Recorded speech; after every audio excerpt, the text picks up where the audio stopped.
Hello everyone. This is the MiDiGo EMDM Erasmus Mundus Design Major Closing Conference. And now this is the second day and we have keynote speech. And we invited for this speech Professor Ricard Zapata Bararo. I would like to introduce him first. He is professor at the Department of Political and Social Sciences at University Pompeu Fabra, Pompeu Fabra University in Barcelona, and he is also director of GRITIM. GRITIM is an interdisciplinary research group in immigration, and he is also director of master program in migration studies, which is very popular in Europe. And he is also member of the board of directors of a European network, EMISCO, and also chair of the External Affairs Committee. And he is also current coordinator of the Euro-Mediterranean Research Network on Migration. I know he is also principal investigator of the twinning project Broad Air at Bridging the Migration and Urban Studies Nexus. And also he's the member of editorial boards, several academic journals related to migration. And his lines of research actually deal with contemporary issues of liberal democracy in context of diversity, specifically the relationship between democracy, citizenship, and migration. So today he will his speech titles actually mapping the research agenda of migration studies. That is huge topic. It's very critical, and I know he is the expert in this line, and we learn a lot from this speech. Thank you, Ricard. You accept this invitation and you are here with us. Okay, thank you very much for this invitation, Ulas, and all the team. I am very pleased to share with you my thought about this, as you say, the broad issue of the agenda of migration studies today, which is a huge challenge for me. And apologize because I have not been able to be with you presentially, but I start my teaching in the master yesterday, and it was possible to split myself. But in any case, what I have prepared is in some way as an introduction of what I am doing in this master degree and in my course, where I review most of the main challenges related to migration studies today with my students, and also discuss the main arguments and the main challenges around this framework. For me, it's an honor for me to share this keynote, closing the seminar session. And let me begin by stating that migration by itself is a category of analysis that has social, political, cultural, and always ideological dimensions that we need to consider. The social dimension helps us to focus social change, looking at inequalities, and to examine also how migration today is one of the factors explaining social differences.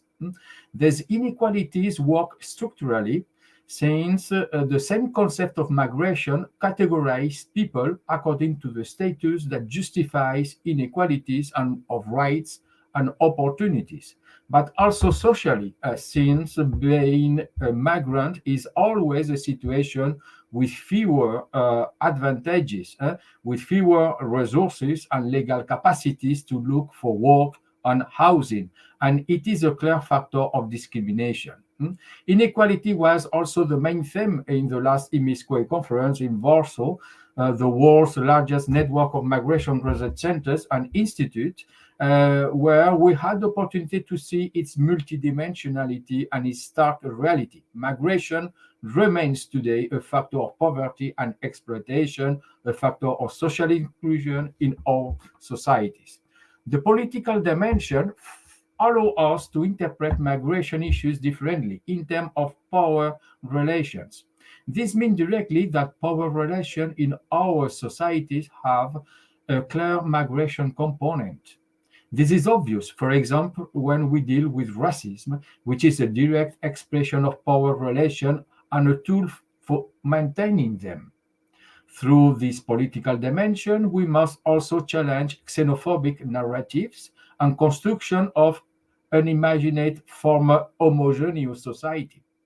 Here we discover that our collective memories are at odds and can be politically constructed to justify any ideological position. Any society, and with more evidence, Mediterranean and maritime societies, are a mixture of many waves of civilization and cultures. There is no pure racial culture. It is an imaginary construction that is employed to legitimize power relation and the use of unequal distribution of power. Like inequalities before, power relations often become explanatory variables for understanding certain immoral situations, tension, and conflicts, and even what Bauman rightly calls the adiaphorization of migrants. It is a way to describing the process of dehumanizing migrants, a way of placing certain category of human beings outside the moral immoral axis, outside the universe of moral obligations. It is a way of banalizing, in Hannah Arendt terms, certain expression of power toward those who are considered outside the realm of human rights. It is often assumed, and I agree with this statement, that power relation and situation of domination are often structural because the same category of migration legitimize a state distribution of power that is often at the root of many social behavior and political narratives. How can I claim power sharing if the same migrant status limits this possibility? The cultural dimension, the third one, is probably much more polymorphic. It takes many forms. It is also more deeply rooted in our viewpoints. Let me simplify this category by focusing on the traditions, heritage, norms, and conventions that frame and legitimize our societies. At this point, we enter in the realm of rumors, stereotypes, discrimination that have always and historically existed. We are also entering in the realm of Western-centrism, Eurocentrism, and other forms of ethnocentrism that frame the ways in which we construct problems. I used to call them cultural solipsism, since it expresses the fact that our culture, in the broadest and national sense, is like a cloak that allow us to perceive only the reality that affect us from our viewpoint, without perspectivism. From our culture, we construct problems as far as they concern us, as far as they affect our interest. We often construct a security problem, for instance, when we think that a dynamic will affect our current well being and quality of life. Tradition can also mean religious traditions. In this case, the plurality of religion in our society claimed already for a post-secular age, where religion become a public good that need to be treated as and distributed as whatever public good, following principles of human rights and equality. Traditions can also be understood as cultural festivals that are expression of our national identity, monuments in our urban environment that relate to our colonial past. Without this cultural dimension, I also include collective memory, which can shape how we represent otherness and migrants. The institution of slavery, for instance, is part of this hidden national culture that has defined most European countries. And recent studies insist that this was possible because religion sometimes legitimized this practice, since slaves were not part of our Christian tradition and race. The slavery of other religions and race was considered unproblematic for at least 3 centuries, and these representations are still present in most of our treatment of non-Christian white migrants today. Migration is also a category of analysis that is an expression of ideology behind migration policy and politics. From this viewpoint, we also enter the real world. The fact is that migration is probably one of the last factors explaining the current political cleavages, social fragmentation, and divisions. Today, there are probably other emerging factors, such as climate change, but migration is not only always at the top of the political agenda in any electoral campaign, but it is also used as a weapon to increase division and fragment intentionally our society in identity terms. As I noted in some of my earlier research some decades ago, the narrative or discourse of migration is itself a politics. It is therefore much more appropriate to speak of the politics of discourse than political discourse. This means that the same discourse and narrative becomes a political weapon and a tool for constructing an often imagined reality. As I often point out to my students, political parties are much more interested in answering the question what to say than what to do when migration is on the agenda. Discourse and narrative as a way of influencing opinions, representation, and provoking behavior is a common practice in all political parties. Let me now go one step further and tell you what I often say to my students. From a generational point of view, what will be your agenda and probably your headache? What will be the arguments and the fundamental questions that will shape the future of society and politics? We enter directly in what we call gray areas in public policy because they are full of dilemmas, contradictions, uncertainties that make our society unstable. Migration research today is at the crossroads of several what we call in public policy wicked problems, involving a wide range of actors, sectors, and levels of governance, and their complexity is a source of tensions. The most problematic aspect of wicked problem is that it can only be solved partially and temporarily, never satisfying all sectors and actors of the society.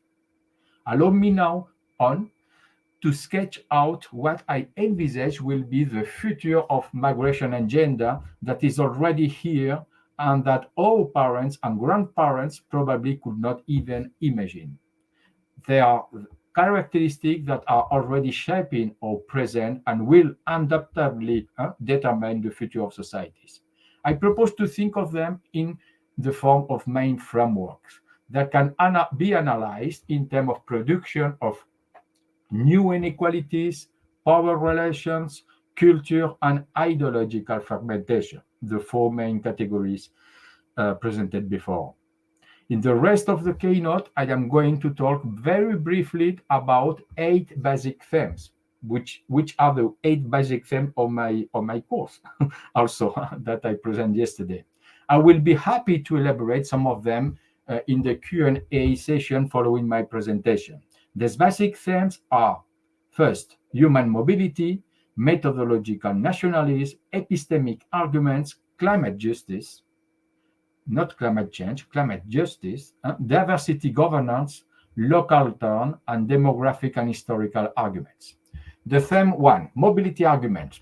How is mobility shaping the present and future of our societies?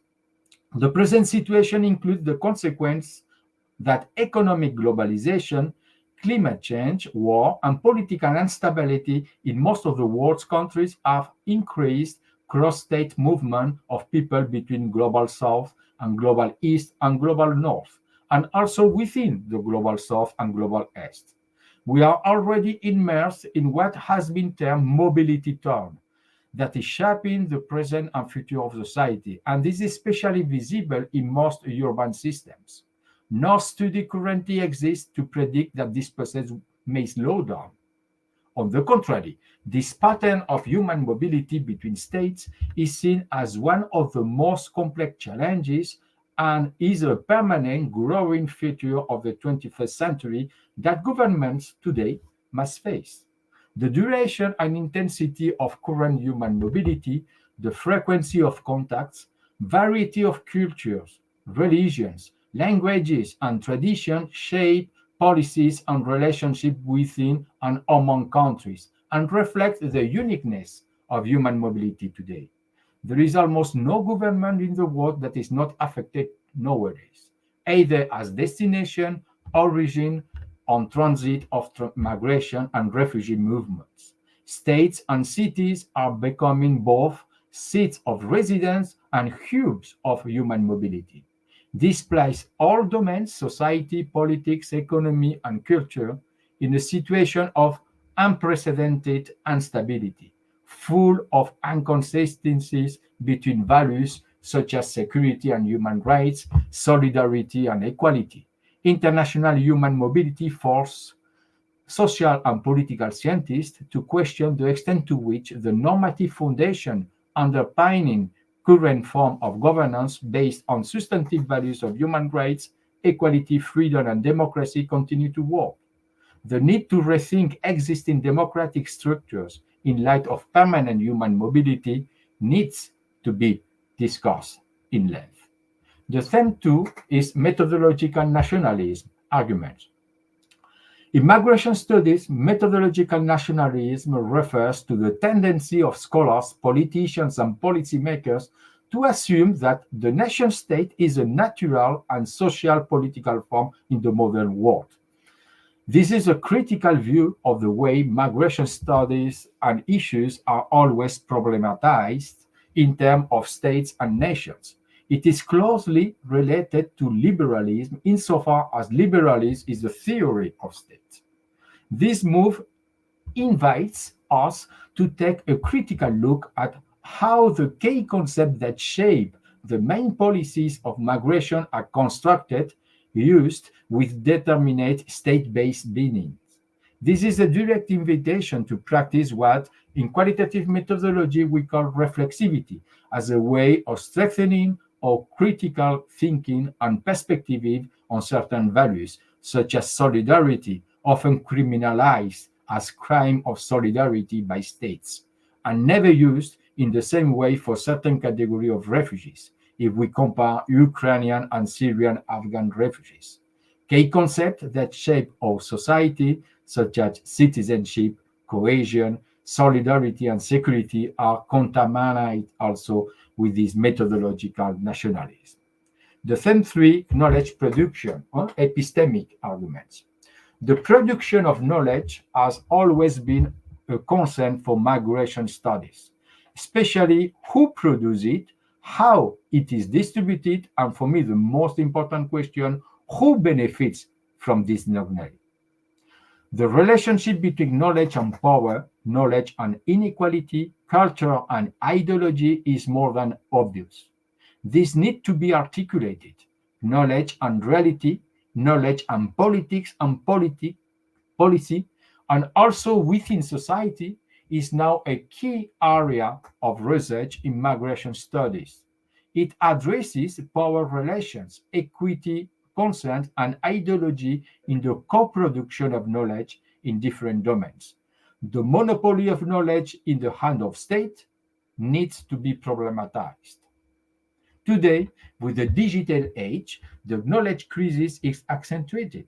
There is real debate of information disorder, post-truth, and we are entering an area where the line between truth and falsehood has become the basis of interpretation, where prejudices, stereotypes, misinformation related to migration are gaining ground and directly affecting political discourse, individual behavior, and perception toward migrants.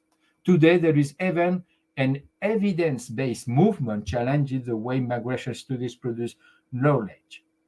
The strengths and limitation of the evidence-based policy movement need to be examined, especially after the COVID period, where we have seen that science and politics do not guarantee objective knowledge and are often filled with ideology and vested interests.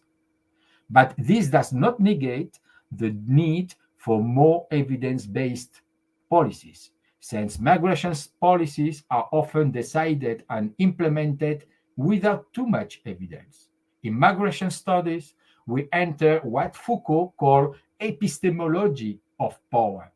The premise is that knowledge is never neutral, but deeply implicated in power dynamics.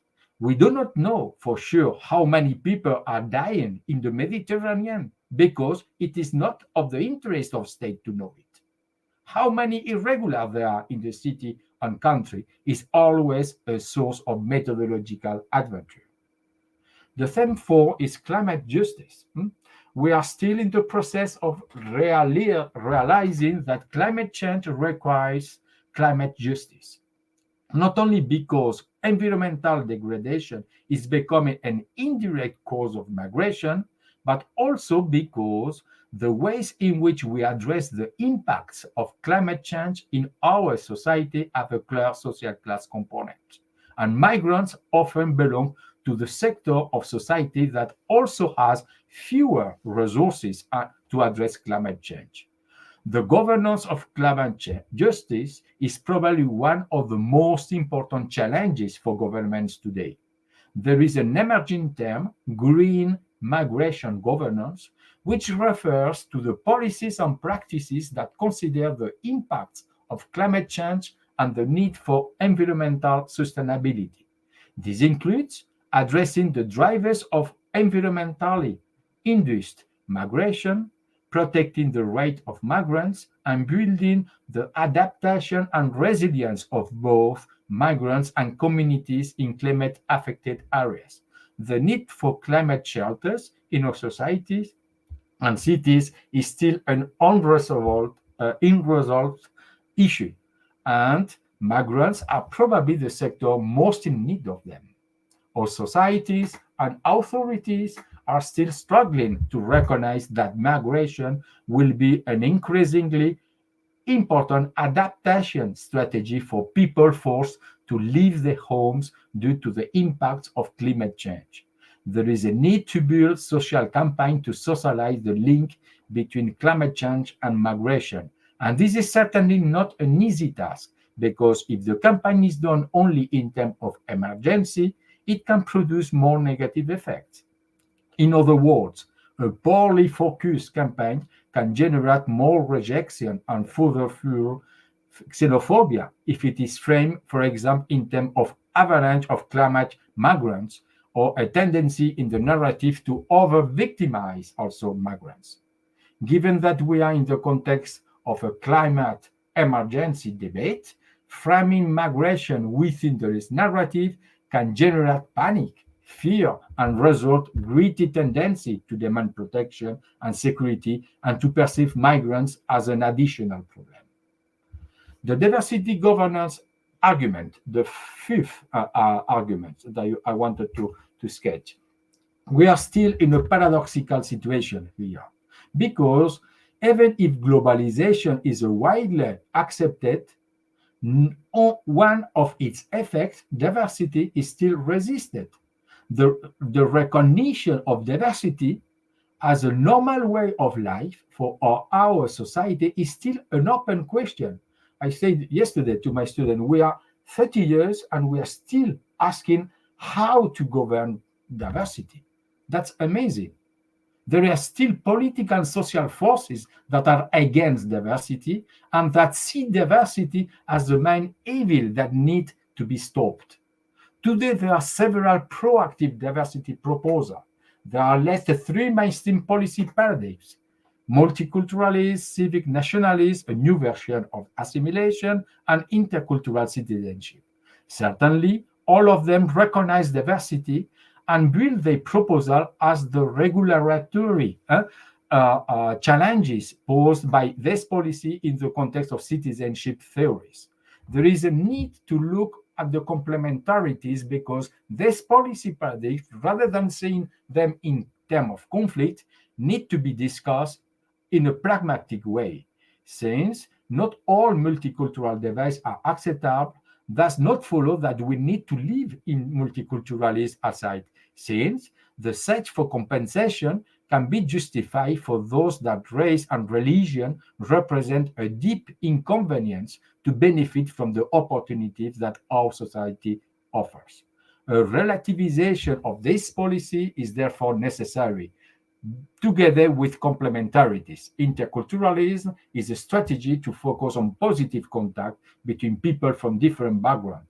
This interaction is a key also for ensuring socialization for all, including national diversity. The local tone argument, the sixth one. Today, cities are under multiple pressures. They must respond to new global challenges but have limited governance capacity. This places chronic stress on physical structure, basic resources, and urban planning, which most often cities must face alone. In such a broad scenario, migration studies need to focus on the crucial tension between what city may do, sovereignty, and what they can do, constraints, to develop their migration governance capacity. The process of recognition of cities as agents of migration governance has been consolidated during the early 21st century. The basic rationale is both epistemological and political. Epistemologically, the local term implies the need to resize the production of knowledge on migration from the city scale, and with critical mentality that overcomes stat-centric approach that has monopolized the migration political agenda.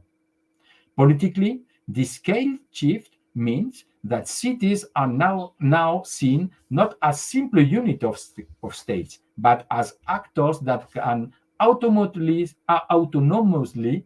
elaborate their own migration agenda and use state as an infrastructure. The new pattern is that in the legally and politically constrained environment in which they normally operate, most cities are increasing their governance capacity through multi-scale relationship with other cities, networking, and civil society organizations. For most cities, there is a growing awareness that doing nothing may increase instability, social conflict, leading to more spatial slums, insecurity, segregation, and racism. To ensure the urban system, cities are innovating in terms of public policy and creating new space for cooperation and coordination beyond the reach of states. This new pattern is putting traditional hierarchical paradigm of city-state relation in check, claiming to reconfigure them. Today, there is a pressing need to theorize these new city agency trends: welcoming cities, solidarity cities, sanctuary cities, refugee cities, etc. The purpose is to bring new ways of conceptualizing following at least substantial approaches: proactive cities, urban innovative governance, urban justice, and urban resilience are at the top of migration research today. The theme 7, demographic argument. How do societies respond to the major demographic challenges? This question dominates today migration studies in United States and Europe and elsewhere, where sustained immigration has transformed population and may soon produce minority-majority milestones. So far, most of what we know about large-scale response to demographic change tends to be instinctively defensive and intolerant. Today, the majority of demographers subscribe to Kaufman's thesis in his book, The White Chief. Kaufman argues that the rise of Donald Trump, for instance, in the United States and the populist right in Europe is a reaction to radical democratic change rather than economic anxiety. Kaufman's prediction is that in the West, we are entering an era of cultural instability that is merely a transition between two globally stable equilibria. We are in a chaotic interregnum, he says, with mixed blended population, where ethnicity will no longer be a population criterion as we know it today. We are at the beginning of this demographic revolution in government terms, which will take several decades and will certainly last about 100 years. During this period, we will go through turbulent political and cultural processes. This is where we are. For Kaufman, one of the great divisions in the political landscape of the West is between those who want to accelerate this process and those who want to slow it down. The rise of nationalism and populism in many Western countries is due to this latter group. Politicians claim that diversity is a challenge for all nations, but the problem is especially for the white and Christian ethnic majority. Kaufman is not talking about nativist or neo-nationalist, but about white tribalism. We are in an ontological period where this white tribalism is considering its future, a period very similar to that of men's power over women. 80% of the world, 156 countries, have an ethnic majority, half of which represent 70% of the population. This demographic argument has sparked major debates in the United States, Europe, and other regions.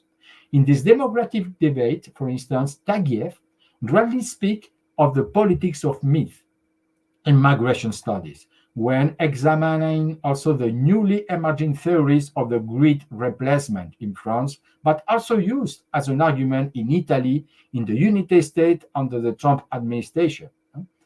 Taguieff speaks of our period of creolization of society as an era of increasing mixophobia, or the phobia of mixity.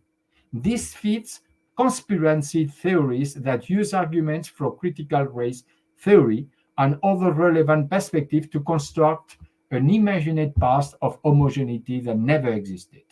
There are demographic falsehoods, as many political geographic point out. Even demographically, it will be taken centuries for migrants to replace the so-called homogeneous society. But these narratives are very easily penetrate public opinion and social imagination with unjustified fears of invasion. There is a need here to look at the lack of empirical evidence for this narrative and how emotions also penetrate politics and public opinion. Finally, historical arguments. The role of memory and historical narrative in migration governance is growing today. Temporality is an important but under-discussed issue in migration studies, which has been more concerned with promoting the development of scholarship that focus on space, comparing cities, state, region, for example.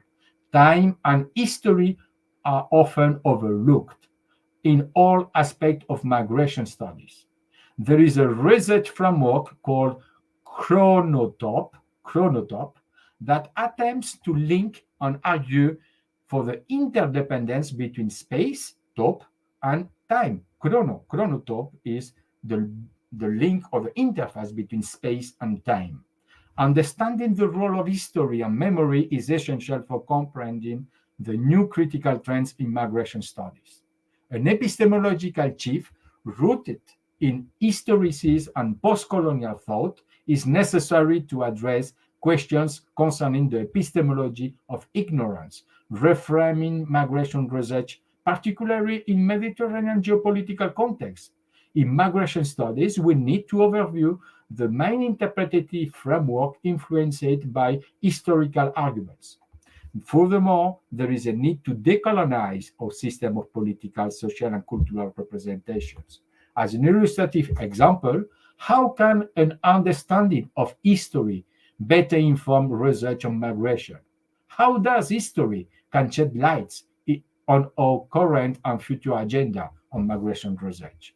The fact is that behind most misunderstandings and debates about migration today, there is a clash of collective memories. This is probably explained why, surprisingly, it is still difficult to build museums with migration narratives. In the United States, there is still no museum of slavery. In Spain and Portugal, there is still no slavery museum. The fact that there is still no consensus on what part of the collective memory should remain visible and hidden is evidence and the need to talk about it. I conclude now. There's 4 dimensions and 8 pathways help us to frame today challenging governance and public policies, really hard challenges that shape the present but also the future of our societies.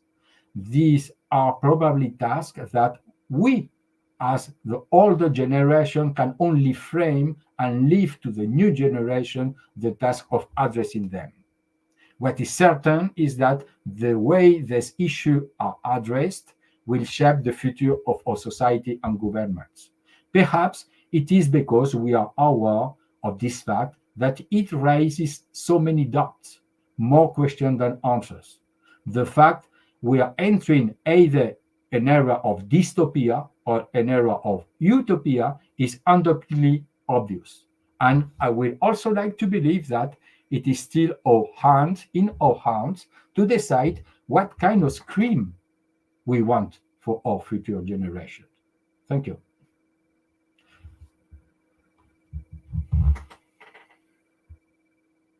Is there somebody there? Yeah. Okay, yes. Thank you. We are here, all consortium members, and thank you for the speech. It's a little bit difficult to make a QA session here, but I would like to make a little bit reflect your speech. Actually, while you mentioned when we look for mapping the research agenda of migration studies, actually you underline remembering Foucault. That's very critical, I found, because actually when we think about knowledge and power related to migration issues, it's very helpful us, I think, because for example, yesterday we one colleague of our consortium also talk about data issue, and we have a lot of lack of data in migration studies, and this is a problem for as the side of researcher scientist, but also, for example, governments actually have some data, but they have not enough good perhaps data collection. Also, this is also very difficult side, and also NGOs have collect data, but they have different agenda and they have different data collection style. So they have also ethics here, how we can share this data. And so knowledge production and having data related to migration have a kind of power. So it's very critical. Also, I would like to underline from your speech as well. So that's related to xenophobia, but also we are going to phobia from mixing, from hybridity. Phobia. That's amazing. This is a term from Taguieff, the last book of Taguieff last year.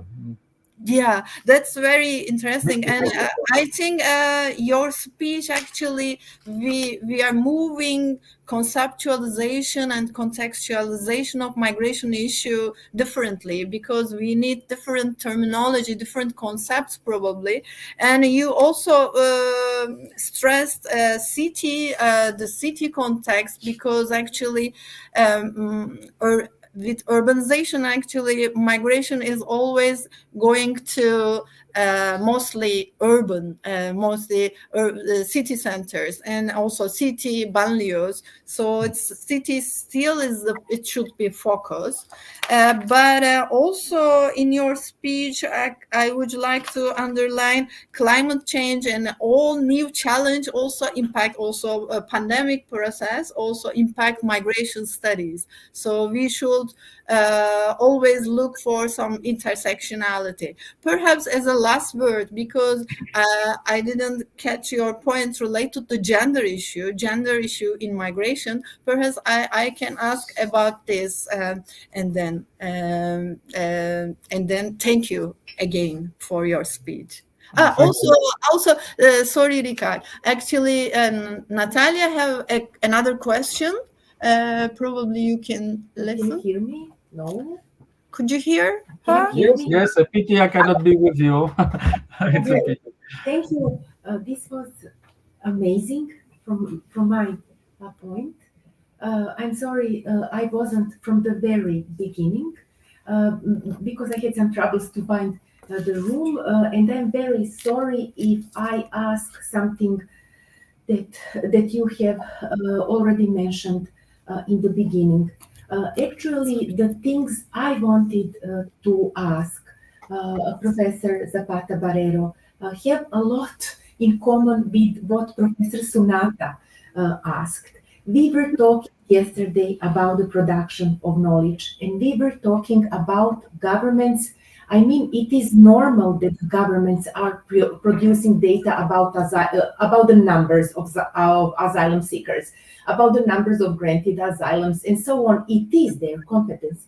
But I think that they are totally governing the agenda of what is going to be, let's say, count and what is going to be presented, and how we should analyze the things that are presented. And also, yesterday, we were talking about that lack of perspective of what we call in social work user perspective. So, what do migrants think about themselves and what are their story? And this has to do with the reflexivity that you, Professor Zapata Barrero, was mentioning. And also, Professor Kristeva was mentioning yesterday this something also had to do with Foucault. And the thing is that these are not, let's say, ordinary narratives because they impact the realities of people. And that is, let's say, the problem. But I didn't. I understood. I think I understood Professor Zapata Borrero argument about the gender. I understood it in terms of, let's say, a fear, under quotes, of a white man or of a woman, and of that dominance that white male want to have in the future over women. And also, that is my way of understanding of the fear of a white man against other, let's say, races. But what I didn't understand to the very end is I probably didn't write well, but I wrote under this demographic argument. This is what I didn't understand. We're at the beginning of some kind of future demographic revolution when ethnicity will be no longer important, or maybe I didn't write well, maybe I didn't hear well, maybe I don't understand. Can you please tell something about that? And that would be everything. Thank you so much. Thank you. That was Professor Natalia Perisic. Thank you. Thank you for reactions. I don't know if there are others.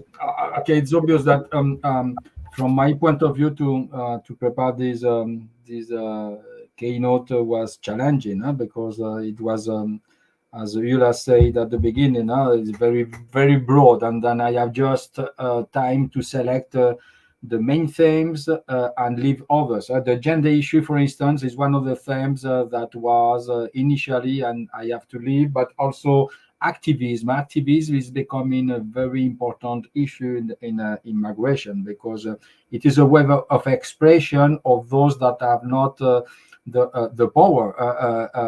And then activism, we know how important is for the evolution of climate justice. For instance, without activism, probably we will be 2 or 3 screens before. And, activism is there for challenging power structures. And then from this point of view, I think gender activism and also issues were probably absent. And this is why I tried to incorporate as a cluster in so many. I will say that the gender issues is everywhere, from historical, demographic, but also in climate change and others. And then from this point of view, I perfectly understand your question, and I share it, and I will say, leave me to incorporate it in the future of this one narrative. But in any case, I agree with you. What I would like to insist also is in that. For me, it's most appropriate to speak about climate justice than climate change, because we are speaking about justice. We are not speaking about climate change only. Climate change is the fact, and climate justice is what we are claiming.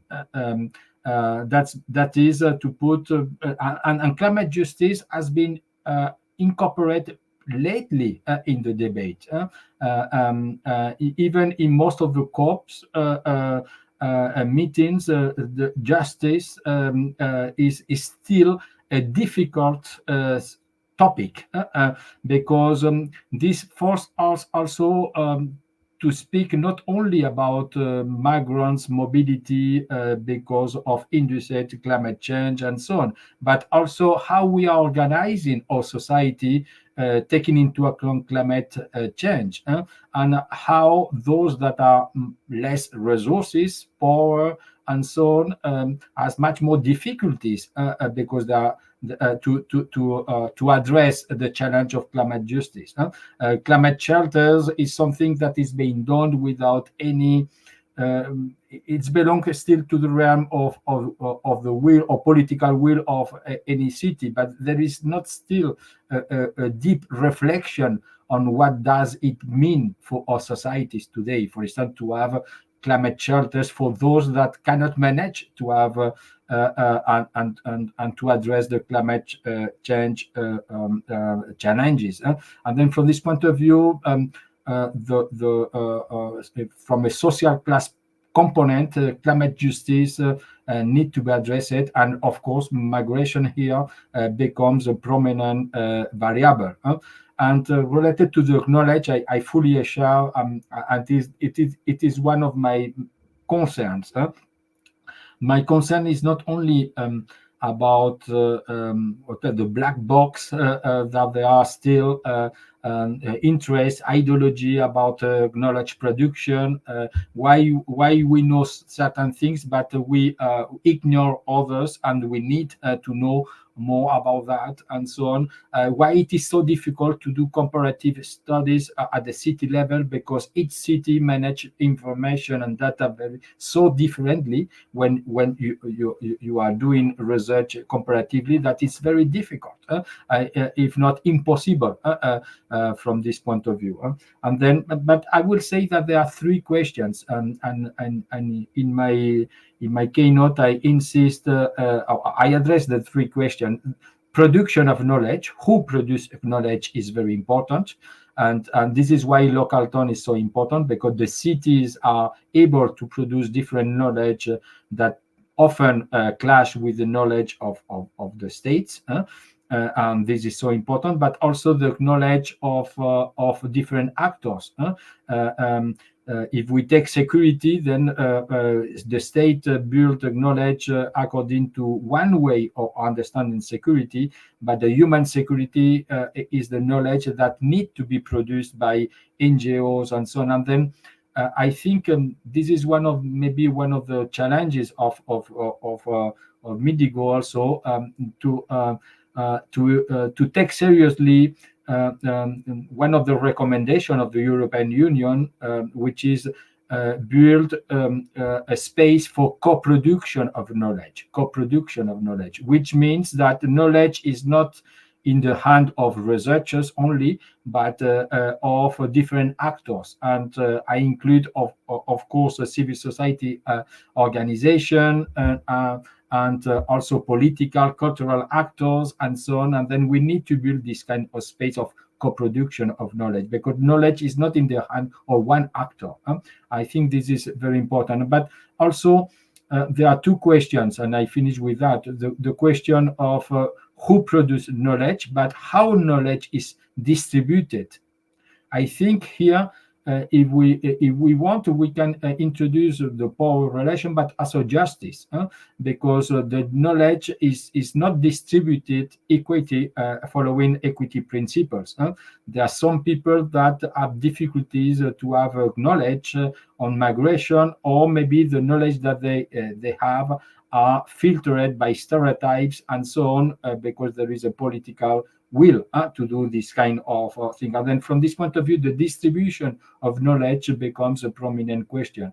And the third question that is related to knowledge, and that for me is the most important one, maybe because of my Foucaultian background, it is who benefits from this knowledge, who produce, who distribute, how knowledge is distributed, but who benefits. And we know perfectly that most of the problems building today are produced by the state, and knowledge is produced because it is of the benefits of the state. But the benefits of knowledge needs also to be addressed. This is for me the three key questions related to knowledge. And of course, the debate about evidence-based policy need to be addressed critically, because it is after the COVID, even the scientific knowledge could be a matter of ideology. We know that today. And then if we place instead of COVID migration, I think it is very difficult to maintain that there is a scientific knowledge in a strict sense that must inform policy, because the scientific knowledge reach policy through the filter of ideology. And then you take from the scientific knowledge what interests you, and so on. And then from this point of view, there is not a pure scientific knowledge. This is my view. Always filtered by ideology. Okay. Thank you, Ricard Zapata Barrero, for this very interesting and very thought-provoking speech. See you then. We will then going to Zoom also, hybrid format, and we will meet there again. See you. Okay, I stay there, or? We will start in 15 minutes in Zoom. Zoom link. Trying to go to my water, glass of water. Thank you. Thank you.